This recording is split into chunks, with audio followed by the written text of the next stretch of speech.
best friend. Somehow, the devil. Nell, can you hear me? Yeah. Good. Nothing to be nervous about. It's coming through my skin. Please help. Get it out. The Last Exorcism is remembered as a chilling and unsettling supernatural horror film that redefined possession stories by blending documentary-style realism with psychological terror. Instead of presenting itself as a traditional horror experience filled with dramatic music and cinematic jump scares, the film leans into raw tension, intimacy, and the disturbing feeling that what we are watching might actually be real. The story follows a preacher who has built his reputation on performing exorcisms, but behind the curtain, he reveals that many of them are elaborate performances designed to comfort desperate families rather than confront real demons. His decision to allow a documentary crew to follow him during what he claims will be his final exorcism sets the stage for a slow descent into something far darker than anyone expected. At the center of the film is a man who once believed deeply in his faith but has since grown skeptical. He openly questions the legitimacy of possession cases and believes psychological trauma and suggestion are usually the true causes. His goal in documenting his final exorcism is to expose the methods he uses to stage convincing rituals. He wants to prove that fear and belief are powerful tools, and that much of what people think is supernatural can be explained by manipulation and psychology. This perspective adds a fascinating layer to the film because it begins almost like an investigative piece, calmly deconstructing the mechanics of religious performance.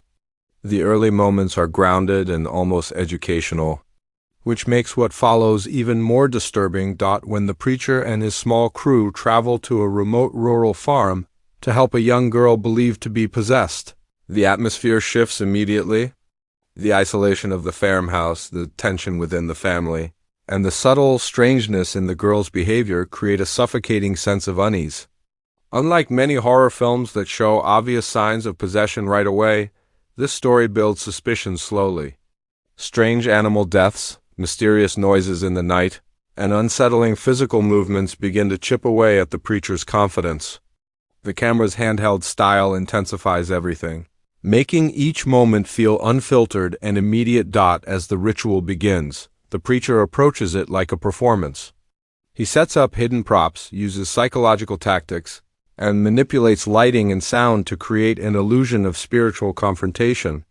For a while, he believes he is in control. However, the girl's reactions start to go beyond anything he anticipated. Her physical contortions, sudden personality shifts, and violent outbursts begin to feel impossible to explain. The tension grows not because of loud scares, but because of uncertainty. The audience is left wondering whether this is truly supernatural, or whether there is another explanation waiting to be uncovered. One of the most powerful elements of the film is how it explores doubt. The preacher's skepticism is slowly challenged, and the documentary crew begins to question whether they are witnessing something real. This internal conflict between belief and logic becomes the heart of the story.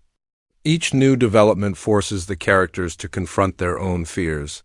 The line between staged ritual and genuine horror becomes increasingly blurred. The girl's vulnerability makes everything more tragic, because if this is not possession, then something deeply human and painful is happening to her. The film also delves into themes of faith and hypocrisy.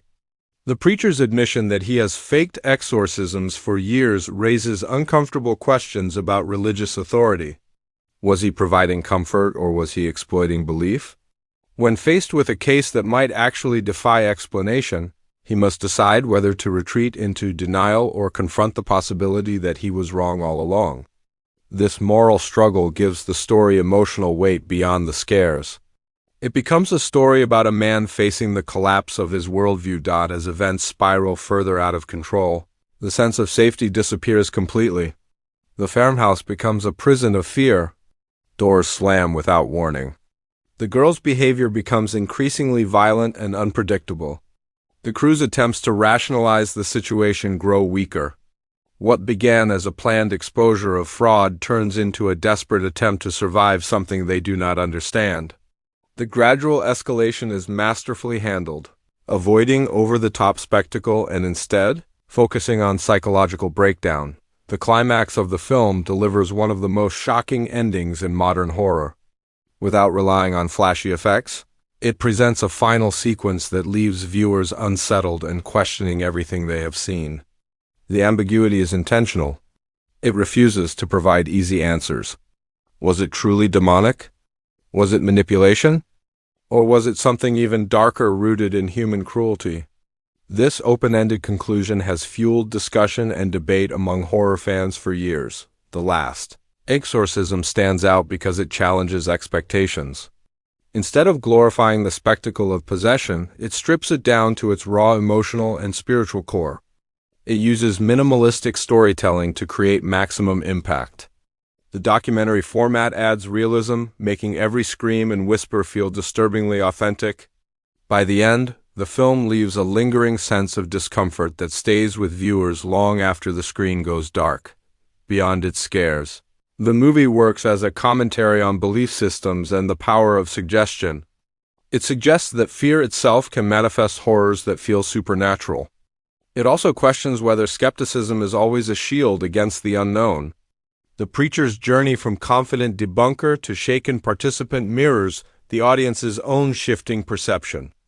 At first, we feel safe in rational explanations.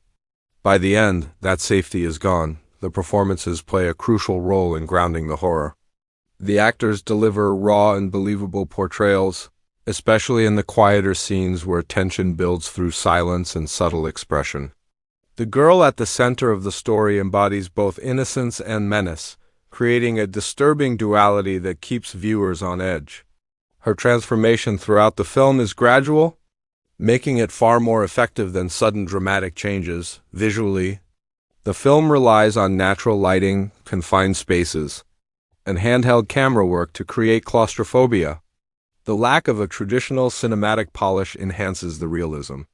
It feels less like a produced horror film and more like found footage capturing something that should never have been recorded.